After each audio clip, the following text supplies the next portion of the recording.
ఉద్యోగం కోసం చూస్తున్నారా? ఓం శక్తి ప్రైవేట్ లిమిటెడ్ కంపెనీలో మార్కెటింగ్ జాబ్స్ 20,000 నుంచి 30,000 వరకు జీతం ఉంటుంది. సంప్రదించండి.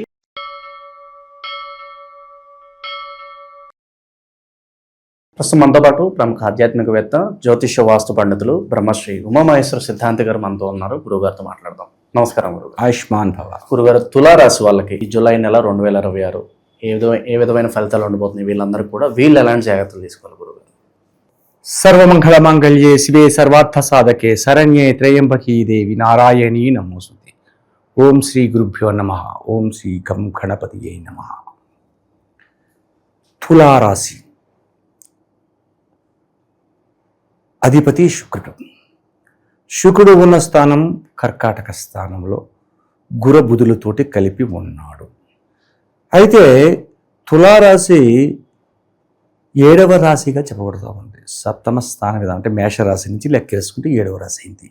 ఈ యొక్క తులారాశి వారు విధానాలంటే చిత్త 3, 4 పాదం, స్వాతి 1, 2, 3, 4 పాదములు, విశాఖ 1, 2, 3 పాదములు, 1, 2, 3 పాదములే ఈ తులారాశిలో ఉంటాయి. 9 పాదాలు. అయితే తులారాశి వారికి అపయోగ భ్రంశం అనే యోగం కలిగి ఉంది. అదేంటండి?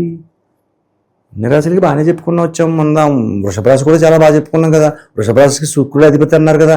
మరి తులారాశి వారికి ఎందుకు వచ్చింది? రాహు దృష్టి తులారాశి మీద కలిగి ఉంది. ఏ గ్రహ దృష్టి లేదు. రాహు దృష్టి మాత్రమే తులారాశి అంత కలిగి ఉంది. ఈ రాహు ఇచ్చే ఫలితములు శుక్రుడికి శుభ ఫలితాలు ఇస్తాయా, అశుభ ఫలితాలు ఇస్తాయా అంటే కొంచెమైనటి బ్యాలెన్స్ చేసే విధానంగా మారిపోతుంది తులారాశి. ఉద్యోగ రంగంలో ఉన్న వారికి ఉన్నతమైన స్థానాన్ని పొందుతున్నారు. అత్యధికమైన ఉన్నతమైన స్థానాన్ని పొందుతున్నారు. ఉద్యోగంలో కూడా ఇంకా ఎచ్చుకు ఎదిగే పరిస్థితులు పొందే పరిస్థితులు ఈ తులారాశి వారికి ఉన్నాయి. అలాగే తులారాశి యొక్క స్త్రీల యొక్క విధానాన్ని ఇక్కడ మనం తీసుకోవాలి. తులారాశిలో పురుషులే కాదు స్త్రీలు ఉంటారు కదా. ఈ స్త్రీ యొక్క విధానంలో స్థిర ఆస్తులను సంప్రాప్తించుకునే యోగ్యతను పొందుతున్నారు. స్థిరాస్తులు కొనుక్కుంటున్నారు. అయితే వ్యాపార రంగంలో చిన్న చిన్న అవరోధాలను ఎదుర్కోవాల్సి వస్తుంది. చిన్న చిన్న అవరోధాలు అంటే ఫర్ ఎగ్జాంపుల్ ఒక రియల్ ఎస్టేట్ చేస్తున్నారు. భూమికి సంబంధించింది చేస్తున్నాడు. ఇల్లు కట్టించడం వల్ల అతను కోటో భూములకి సంబంధించి రియల్ ఎస్టేట్ చేస్తూ ఉంటాడు.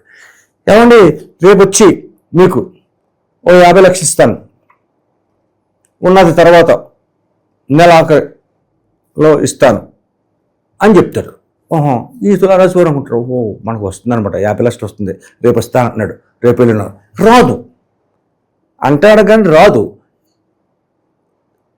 మొట్టమొదటి పేమెంట్ రాలేదు సరికదా, ఆఖరి పేమెంట్ నెలాఖరికి ఇస్తానన్నాడు కదా, నెలాఖరిలో సరిపెడతానన్నాడు కదా. ఈ నెలాఖరికి మొదటి పేమెంట్ వస్తుంది అంటే నెల రోజుల్లో వేస్ట్ అయిపోయింది. ఈ లోపల ఈ వ్యాపారస్తులకి ఇతను ఒక్కడే కదా, రకరకాలు ఉంటాయి కదా. ఇచ్చి పుచ్చుకునే వ్యవహారం తిప్పేదే వ్యాపారం. వచ్చిన డబ్బును దాచుకునేది కాదు. ఉన్న డబ్బును తీసుకొచ్చి బయట పెట్టాలి, బయటలో ఉన్న డబ్బులు తీసుకొచ్చి లోపల పెట్టాలి, లోపల ఉన్న డబ్బును కూర్చోట పెట్టాలి. ఇలా సతమతం అవుతూ ఉంటారు వ్యాపార రంగంలో. అందులో రియల్ ఎస్టేట్ అందులోని ఇటువంటి విధానాలు ఉంటాయి. నమ్మిన మిత్రులే మోసం చేస్తారు. ఎవరైతే నమ్మక విధానంగా ఉంటారు, అయ్యా మీరు చెప్పిందే నాకు ఇష్టమండి, మీరు చెప్పిందే వింటామండి అని చేతులు కట్టేసుకుని మాట్లాడుతూ ఉన్నట్టుగా సంచరించే వాళ్ళందరూ కూడా ఎప్పుడు అవకాశం దొరుకుతుందో అక్కడ నొక్కేద్దామని చెప్తారు. అటువంటి వ్యాపారంలో నష్టదాయకమైన స్థితిని పొందుతున్నారు. అలాగని చెప్పేసి అప్రమితంగా నష్టపోయి ఏం చేయాలో అర్థం కావట్లేదు, ఫుడ్కి లాటరీ కొట్టే పరిస్థితి వచ్చేసిందంటే అది ఆటోమేటిక్ ఏం కాదు. రావాల్సినది ఆగిపోయింది, వస్తాననుకున్నది రాకుండా ఉండిపోయింది, వచ్చేసింది అనుకున్నది వెనక్కి జరిగింది.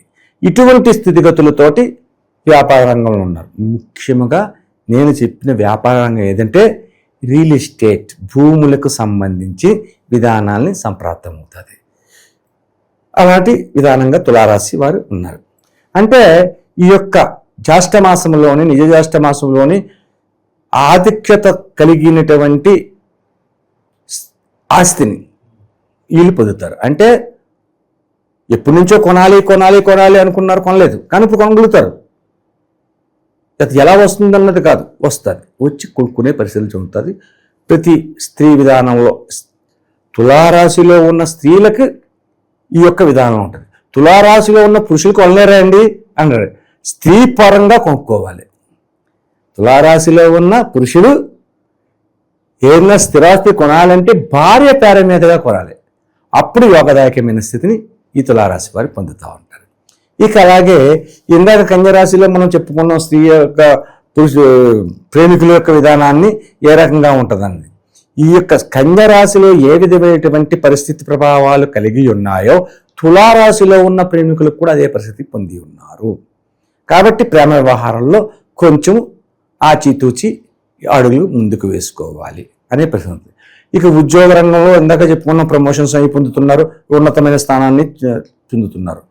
ఈ రకమైనటువంటి ఫలితములు తులారాశి వారికి ఈ మాసం యందు ఉన్నాయి. ఉన్నతమైన స్థానాల్ని పొందగలిగేటువంటి స్థితిగతులు వీరికి తదుపరి మాసం యందు కూడా యోగదాయకమైన స్థితిని పొందుతారు.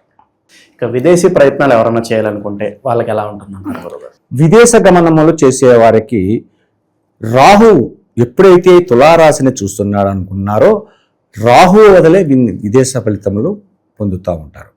రాహు కలిసి ఉంటేనే విదేశ గమనాన్ని అబ్రాడ్స్కి వెళ్ళాలి, రాహు ఉండాలి, గురు రాహువులు కలియక ఉండాలి అనే పరిస్థితి కలిగి ఉండాలి. అయితే రాహు తులారాశి యందు చూస్తున్న గురువుతో పాటు శుక్రుడు కలిపి ఉన్నాడు కాబట్టి యోగదాయకమైన స్థితిగతులు పొందడానికి అవకాశాలు కలిగి ఉన్నాయి. కాబట్టి విదేశ గమనములు చేసేవారికి అదృష్ట యోగముగా చెప్పబడుతూ ఉంది. అంటే వెళ్ళాలి, ఎప్పటి నుంచో వెళ్ళాలి, వీళ్ళు అక్కడ ఉద్యోగాన్ని సంపాదించుకో రాలేదు, ఇప్పుడు వస్తుంది అవకాశం, విదేశ విధానానికి వస్తుంది. దానికి ఆధిక్యత కలిగించేది రాహువే. రాహు విధానం తులారాశి యందు రాహు దృష్టి కలిగి ఉన్నందువల్ల యోగదాయకమైన స్థితి పొందుతున్నారు. ప్రయత్నం చేయండి, ప్రయత్నం చేస్తే జరగని పనిటూ ఉంటుంది. పరిహారాల పరంగా ఏం చెప్తారు గురుగారు? ఎలాంటి పరిహారాలు ఈ మాసం వీళ్ళు ఆచరించాలంటారు? ఈ తులారాశి వారికి రాహు దృష్టి ఎప్పుడైతే కలిగిందో దుర్గాదేవి ఆరాధన చేయాలి.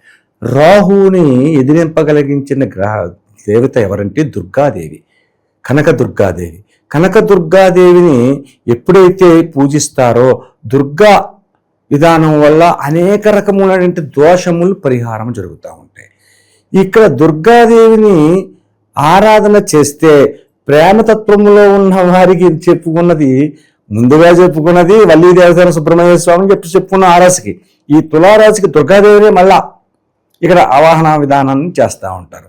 దుర్గాదేవి వలన అనేక రకమైన ఉపయోగకరమైన పొందుతారు. చక్ర పొంగలిని నివేదన చేయండి. దుర్గాదేవిని ఆరాధించేటప్పుడు చక్ర పొంగలిని చేసి శుభ్రంగా కిస్మిస్ ద్రాక్ష పళ్ళు వాటిని వేసి చక్కగా వండింది చక్ర పొంగల్ నైవేద్యం పెట్టి పెద్దలైన వారికి 5గురికి తక్కువ కాకుండా ఆ యొక్క ప్రసాదాన్ని ఇవ్వాలి. పెద్దలు అంటే అమ్మవారికి, ఆడవారు మొత్తైదువులకి, 5గురు మొత్తైదువులకి తక్కువ కాకూడదు, 5గురి కన్నా ఎక్కువ ఉన్నా పర్వాలేదు, తక్కువ ఉండకూడదు. వాళ్ళకి ఆకులో పెట్టాలి. ఏ ఆకులో పెట్టాలయ్యా?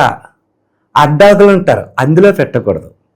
అరిటాకులో పెట్టండి. లేదంటే మీకు కొలను దగ్గరగా ఉంటే ఆ కొలలో తామరాకులు ఉంటాయి, తామరాకులు తీసుకొచ్చి ఆ తామరాకులో చక్కెర పొంగలి వేసి అది వారి చేతిలో పెట్టి ఆశీర్వదించు. చాలా శుభకరమైన పరిస్థితి ప్రభావం. తామరాకులోని చక్కెర పొంగల్ని లేక క్షీరాన్నాన్ని పెట్టడం వల్ల మహాలక్ష్మికి ప్రాముఖ్యత ఎక్కువ, దుర్గాదేవికి ఎంతో ఇష్టం. అటువంటి విధానంలో లక్ష్మీదేవి పుట్టింది తామర పువ్వు ఏందండి, తామర ఆకులోని ఒక మనకి కళలో కూడా కళా ఫలితాల్లో మనం చెప్తుంటాం, అప్పుడు అడుగుతుంటాం, కళలో కూడా తామరాకులో అన్నం కానీ మజ్జిగ అన్నం పెరుగన్నం కానీ లేకపోతే పరవాన్నం కానీ చక్రమలు కానీ తిన్నట్టు కళ వస్తే కళ వచ్చిన నెల తిరగకుండానే వీడు కోటీశ్వరుడు అవుతాడు. ఇది కళల ఫలితంలో ఉంది, అంతటి యోగ్యతాయకమైనటువంటి కాబట్టి తామరాకులో పెట్టినందువల్ల ఎంతో ఉన్నతమైన ప్రాప్తిని పొందుతారు. లేదంటే తామరాకులు దొరకమండి, మేము ఏం కొనం లేదు, తామరాకులు ఎక్కడికి వెళ్తాం, తామరాకులు ఎక్కడో లోపల ఉంటాయి అన్నవాళ్ళు ఏం చేయాలంటే అరటి ఆకు, అడ్డాకు అనేది పెట్టకూడదు.